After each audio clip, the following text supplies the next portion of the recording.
ভারতের উত্তর পূর্বাঞ্চলীয় রাজ্য মণিপুরে ড্রোন ও রকেট হামলার ঘটনায় চরম আতঙ্ক ছড়িয়ে পড়েছে।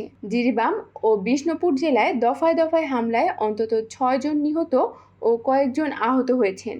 শুক্রবার 6 সেপ্টেম্বর রাতে বিষ্ণুপুর ও ইম্ফল পূর্ব জেলার আকাশে বহু ড্রোন দেখা যায়, যা জনমনে আতঙ্ক সৃষ্টি করে।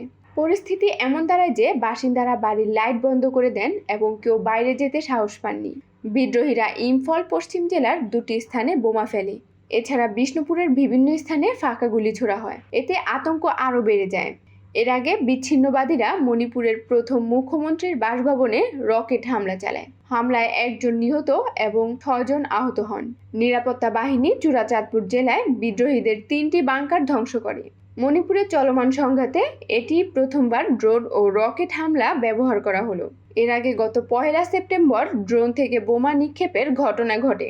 গত বছরের মে মাসে মেইতে ও কুকিজো সম্প্রদায়ের মধ্যে সহিংসতা শুরু হয়, যার ফলে 2 শতাধিক মানুষ নিহত এবং 50,000 মানুষ বাস্তুচ্যুত হন। নতুন এই সংঘাতের ফলে রাজ্যের সব শিক্ষা প্রতিষ্ঠান বন্ধ ঘোষণা করা হয়েছে এবং নিরাপত্তা ব্যবস্থাও জোরদার করা হয়েছে।